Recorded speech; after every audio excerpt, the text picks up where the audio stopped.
Hey everyone, my name's Rajan. I'm the 2023-24 Clemson FSAE suspension lead, and welcome to my video tutorial series. Today we're going to be talking about how to make a set of carbon links that is geometry based. So this is a assembly, not a component, but an assembly of a carbon link that will auto update if there's changes happening to your geometry. So it's a great way to get ahead, get your component design aspect of the design season done, and that way, if there's minute changes to the geometry, your links will auto update and fill in. I am working off of feedback from the last video, so we've got background music this time. Hopefully you can hear it and going for a bit of a lo-fi vibe. I hope you enjoy it. But let's get started. Bit of an overview on these carbon links. This was my design project last year, so making sure to properly bond an aluminum insert inside a carbon tube, what sort of radial bond gap we're working with, what sort of epoxies we can use, all that interesting stuff. So designing these in CAD is pretty essential to be able to load into assemblies and check range of motion. Today we will be working with 1/2 inch outer diameter and 0.365 inch inner diameter carbon tubing. This is not something that's set in stone, so please talk with your designers and your teammates to see what sort of dimensions you should be using. This is an area for improvement for us coming into this year. I did kind of just use the 1/2 inch OD, 365 inch ID as a standard carbon tube to apply to all of my two force member needs, but that's a simple solution. That may not always be the best solution. There is some weight to lose here, and hopefully by the time you're watching this, these carbon links are a good bit more established on the Clemson FSA team. And if you're watching from another school, well, we're happy to have you, and let's get started. Step one is to launch up your SolidWorks. So I'll get started with that.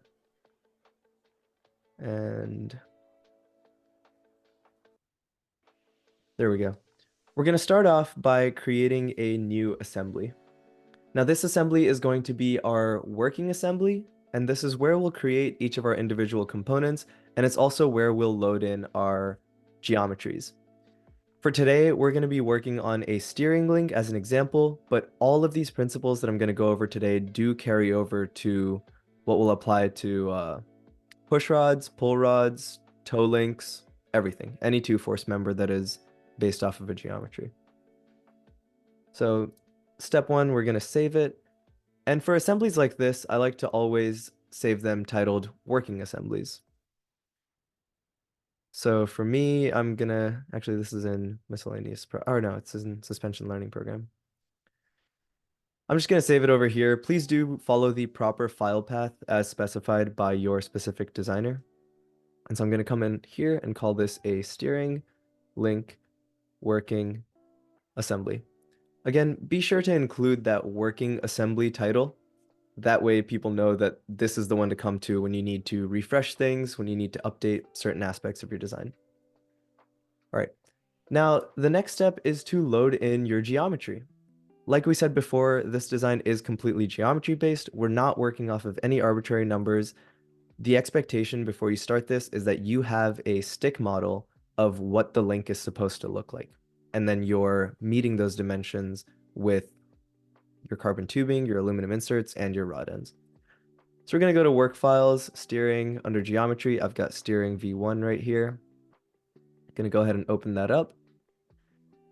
And for our convenience sake, since everything is made relative to the origin of the car, we're going to let that snap to its origin. Now, sometimes it can be hard to see what we're looking at when you're staring at stick models, but you do it long enough and you kind of get a sense for it. We've got our steering link right here, and this right here is our steering arm that connects to the upright. So now we've got our geometry loaded in. We're going to add that to a folder called geometry. I am pretty specific about folder organization, so please make sure you follow this convention. It just makes it a whole lot easier when someone in the future is coming back and visiting all of your files. What we're going to do now is actually create new parts inside this assembly. So what I like to do is create all my parts right at the start and then load them in or modify them later and dimension them. So we're going to bring them in and just click arbitrarily, let them mate in. We're going to want one part for our carbon tube. We're going to want one part for our aluminum insert. And then we're also going to want our parts for rod ends. but those we pull from McMaster-Carr. So we'll get to those later. Go ahead and rename them.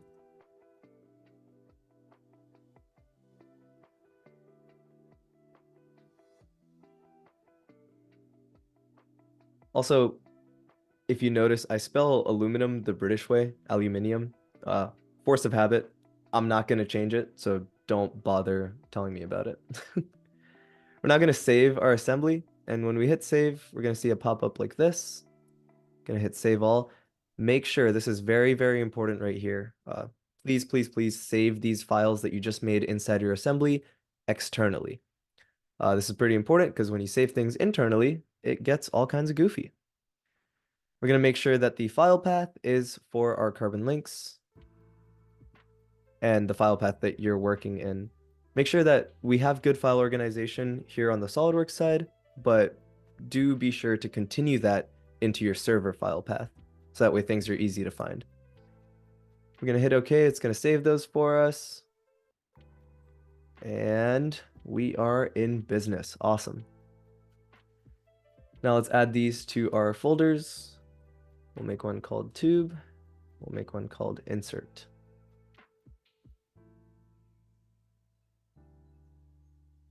And now our file is entirely set up to start actually making bodies and make something that looks like a steering link.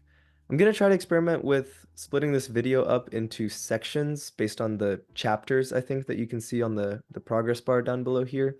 So feel free to skip to whatever you need, but we're going to start off with the carbon tube. Actually, that's a lie. We're gonna start with the rod ends, pulling these in from McMaster-Carr. So first thing you want to do is head over to McMaster-Carr. There's that lo-fi stream I was talking about. Head over to McMaster and you're going to look up rod ends. What we want is lubrication-free ball joint rod ends. And we want them in a metric M6 size. Again, this is specific to the steering links. Do make sure that you talk to the designers doing the geometry design and the stakeholders of your design. So people making components that your link might attach to, and make sure you know exactly what size rod end and what size hardware you're supposed to be using here. So for us, we're going to be using an M6x1 rod end. Now, with these are turnbuckle style, so that means we have a right-hand thread on one side and a left-hand thread on the other side. For our CAD model's sake, we're going to use right-hand thread, and for simplicity, we might just continue that over to the other side. But screw it. We'll stay super accurate with this. We're gonna come over here to our downloads. Please no peeping at all my files, but hopefully it's decently organized. We're gonna come in over here and we're gonna make a new folder for rod ends. This is again in the file path that I'm working in. I like to make a folder for rod ends because when you paste in the solid part file, it brings in this name, and it's really hard to tell what that is. So usually inside my rod ends folder, I'll also have a right-handed and a left-handed subfolder. We're not really going to do that today, but feel free to do so. And let's switch back to our assembly. We're going to hit insert component and navigate to the file path we're working out of. You can see right here, rod ends. And we're going to open that up.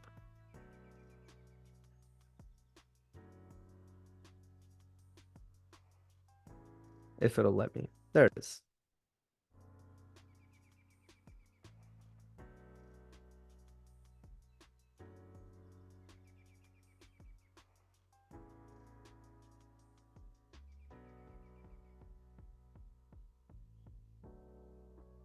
These are really, really slow. So until then, I guess we can just talk about general design practice. Using components like this for rod ends off of McMaster-Carr is a pretty good idea because that way you can have something that is exactly representative of what you're going to have on the car. But if you're making an assembly for, or if you're making a component to be used in FEA, usually outsourcing CAD like this, so using off-the-shelf CAD for rod ends, might not be the best idea. And this is because they can be exceedingly complex, and have a lot of features that you really don't want to play with in your ANSYS FEA assembly. So making dummy parts in situations like this is very, very helpful. I'll be posting a tutorial on how to do control arm FEA soon, and in that we can see that we actually do use dummy spherical bearings instead of using actual spherical bearing CAD. SolidWorks is being a tiny bit silly at the moment, as you guys can see. I'm going to use this opportunity to make sure I'm actually sharing my screen properly. I'm going to do screen 2. All right, awesome. Cool. It is still loading, and this is actually an issue I've faced a good couple of times when using McMaster Carr hardware, rod ends, whatever it is. It just takes ages to load in. Now, part of this is because we're working off of the website. Don't know if you can see it over here. No, you can't, but usually on the right-hand side of your screen, right over here, if you add it, you can have a McMaster Carr SolidWorks add-in. And that's super helpful because you can just look parts up and pull them in right from inside SolidWorks and don't need to have a browser open. To save you all the time, what I'm actually going to do is pause the recording and come back once SolidWorks, figures itself out. All right, we're back.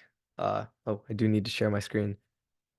That took a lot longer than I wanted it to, and I also had to restart SolidWorks, but we've got a rod end, and that's all we need for now. So we're going to take this rod end. Again, this is our right-handed rod end, and we're going to place it arbitrarily in 3D space. Right now, this is able to move around. Before we do anything, let's pay attention to our folder organization, and we'll add this to a folder called rod ends. Now, we want to make sure that these rod ends are concentric about each of the endpoints of our steering link, because the middle of the rod end represents the middle of the steering link. And to preserve our geometry, we want to make sure that the steering link that we install on the car is representative of the stick model that was given to us by a designer. So we're going to come in here and we'll start doing some mates. First thing, we want a concentric mate, one of the endpoints to the center right there.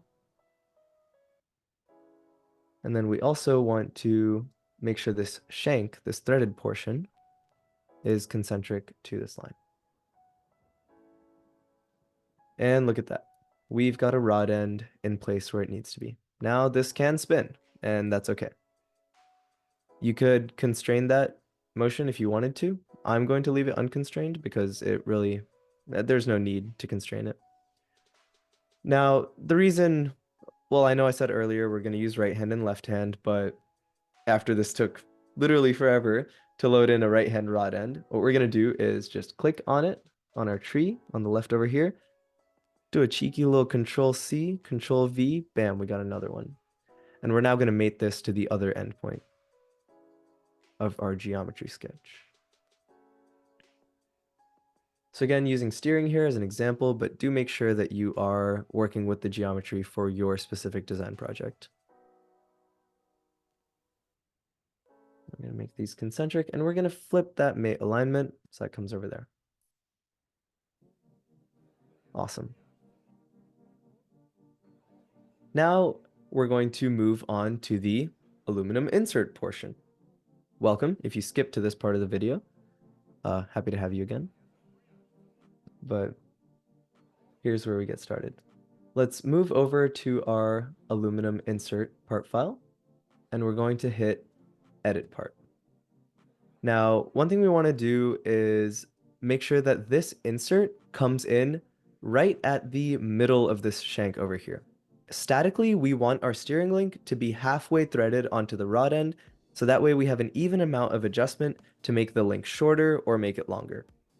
For a link that doesn't see adjustment, you can design it statically to have the rod end fully threaded inside it, but because we want this link to be adjustable, to extend and shorten it, we're going to want to make sure our aluminum insert sits at that halfway point of its threaded length. So here's what we'll do. We need to know what that halfway point is. We are going to measure from the bottom of the threaded portion right up towards the top. We're getting 0.863 inches, but that crosses me as something that might be a more even number when it's measured in millimeters. So we're going to do that. 22 millimeters. Yeah, that sounds about right. Okay. So what we'll do is we'll just do a 10 millimeter offset from this side right here. From this. Now to start our sketch for the aluminum insert, we're firstly going to want to insert a plane. Now what we can do is actually make this plane in reference to our rod end. So we're going to select this face right here. And remember, we wanted to do a 10 millimeter offset. And we want to flip the direction of that offset. And you can see now we're coming in right about at that middle point. Well, it was actually 21 point something, so we're going to hit it up with that 10.75 millimeters. Get us closer to that middle. There we go. Now, once we have that plane made, we're going to name it. Sometimes you have to rebuild for it to show up. There it is. So insert face plane. Awesome. And now we're going to sketch on that plane.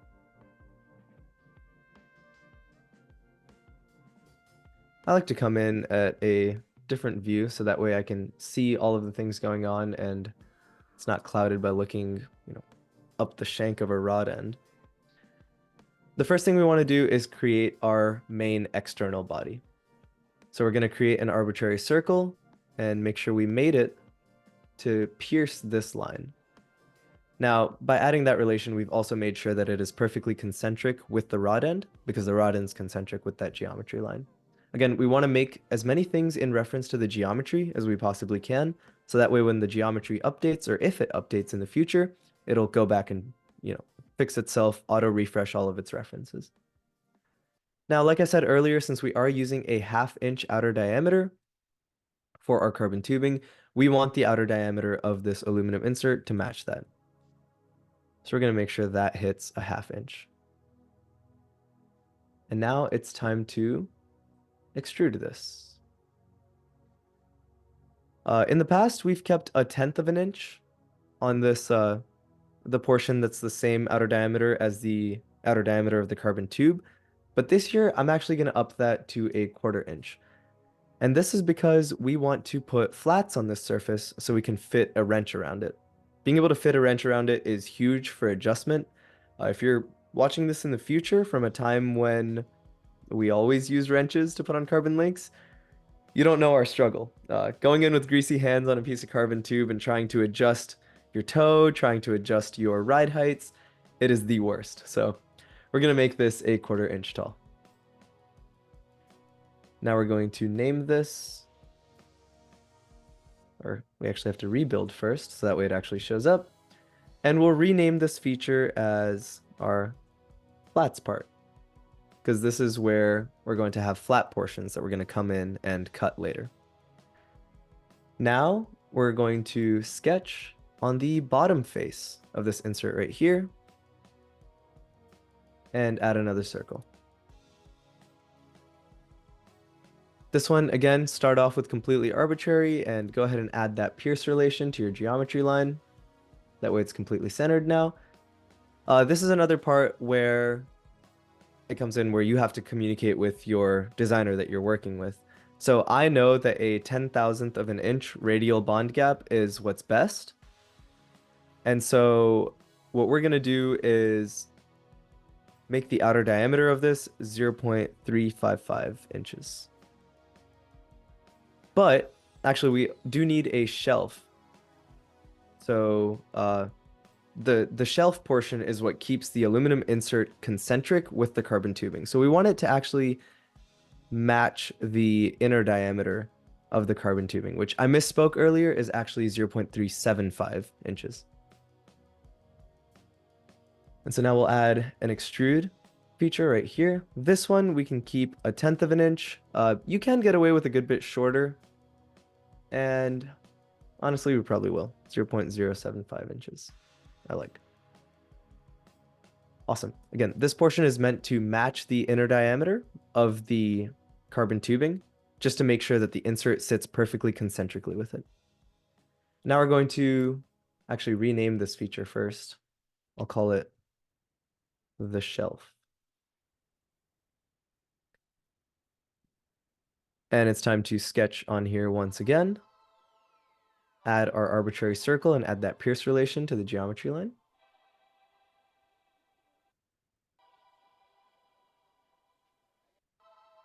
Let me know in the comments down below how you guys feel about the pace that we move at in some of these videos. I know this is only the second one, but really just trying to work with as much feedback as I can get here.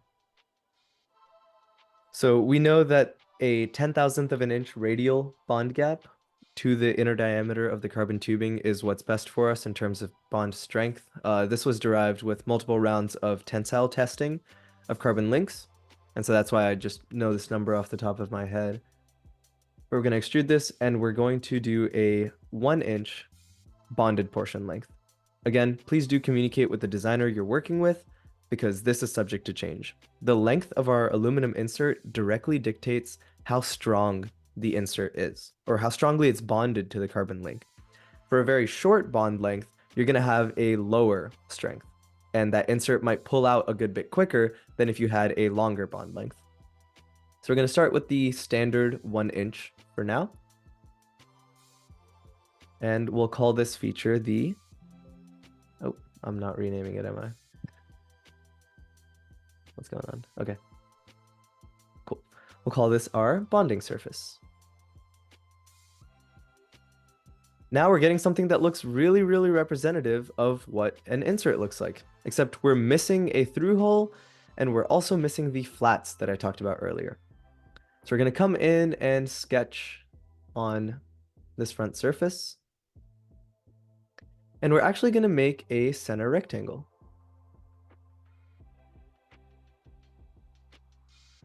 Same thing as before, get the center of that rectangle piercing our geometry line.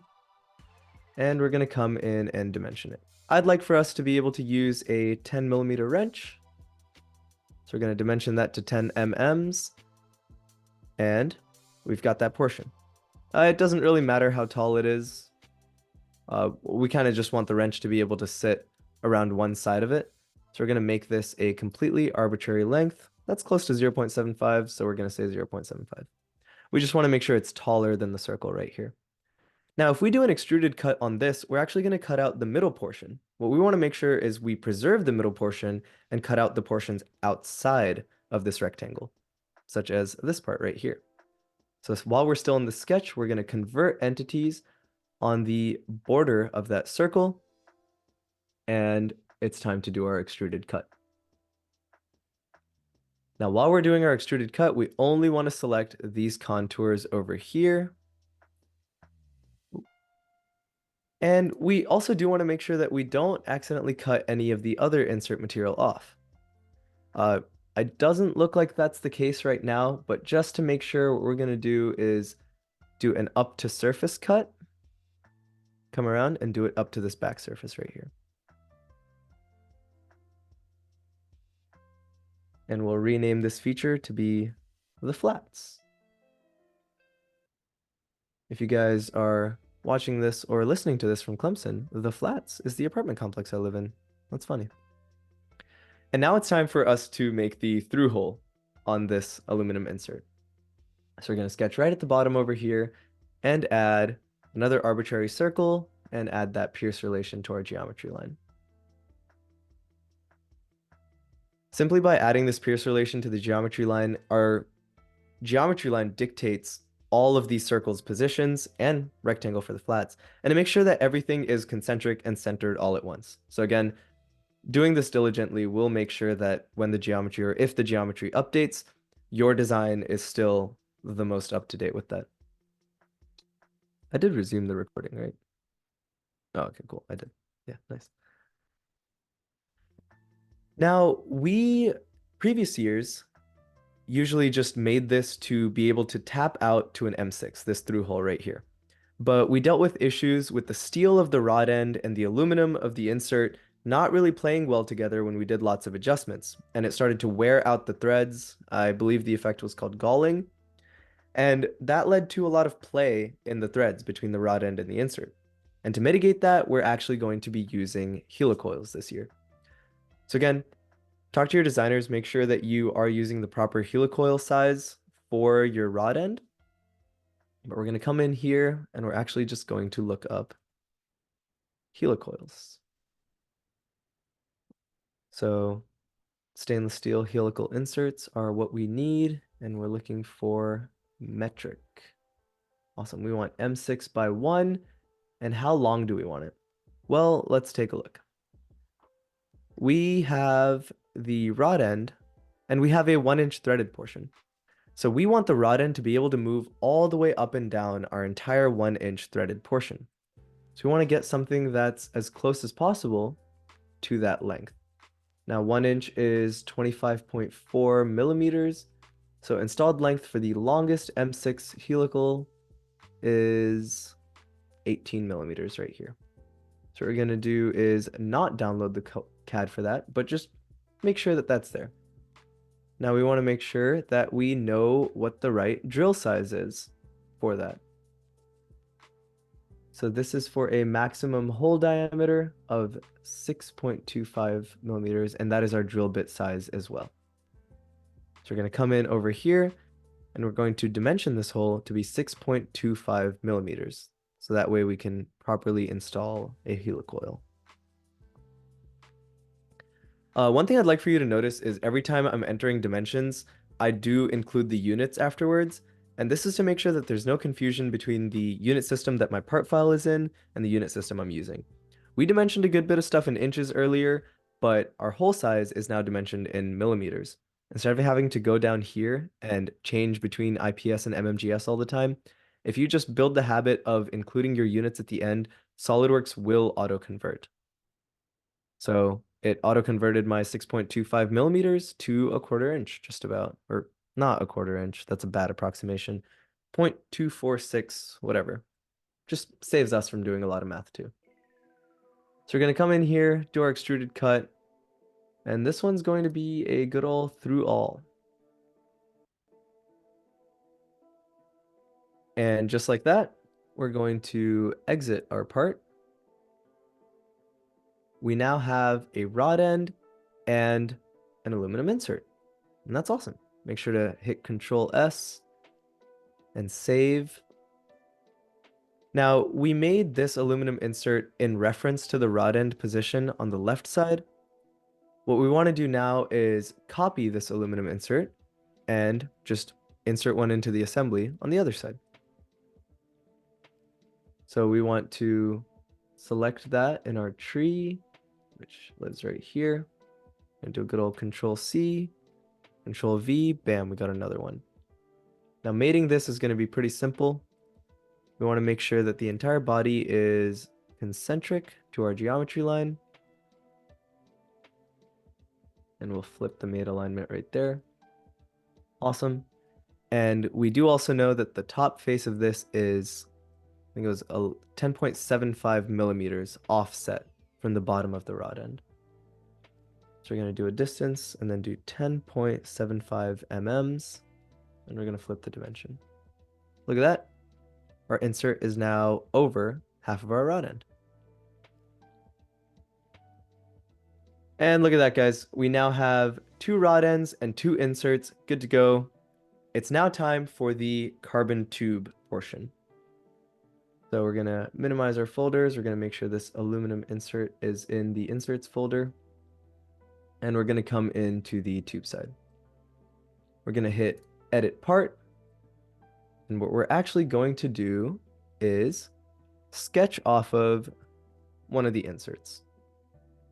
I'm going to choose this side right here. So we'll just sketch off of that. And we're going to add our arbitrary circle, pierce it to the geometry line. And we're actually going to add another circle on the inside, because our tube does have an outer diameter and an inner diameter. So this will do a good job of representing that. We'll spec our inner diameter to be the 0.375 inches. Again, do talk to your fellow designers and make sure you're using carbon tubing of the right size. And we've got outer that is 0.5 inches. Awesome. And now, this is frankly the easiest part. We're just going to do extrude up to surface come over here, and bam, we want it to come all the way there. And look at that, one easy step, you've made your tube. But before we leave, what we want to do is right-click our material, hit Edit Material, and we're going to want to choose a good carbon fiber. It really doesn't matter which one you choose. I like to go for whichever one's the prettiest. Ooh, I like that one a lot. I like that one a lot. Oh, we also forgot to rename our feature. Tube. Cool. And now we're going to exit this part, and we're in the assembly. One thing I sometimes like to do is keep my two rod ends parallel. So we can select two of the faces of the rod ends. And we'll make these parallel with each other. That way our link stays straight and nothing wonky happens. But look at that, you're all done. You've now made a carbon link that has inserts that you're able to put your wrench on. This will use a 10mm wrench. You've got a carbon tube and you've got it on rod ends such that it's adjustable. Each of your rod ends, the center represents the end point of your geometry sketch, and you also have given yourself adjustability to make the link shorter and longer. So just like that, in a couple easy steps, we have our geometry pulled into an assembly, we have our rod ends pulled into the assembly relative to the geometry, we've got our inserts made around the rod ends to ensure adjustability, and then we finally come in and put in our carbon tube to finish the process. Let me know in the comments down below if you guys have any questions. If you're watching this while I'm still around on the team, DM me on Slack, we'll talk about it. But yeah, just go at it, work with your geometries, make your components, and happy designing. I'll see you around. Oh, also leave feedback in the comments. I'm not sure if I said that. All right, see you guys.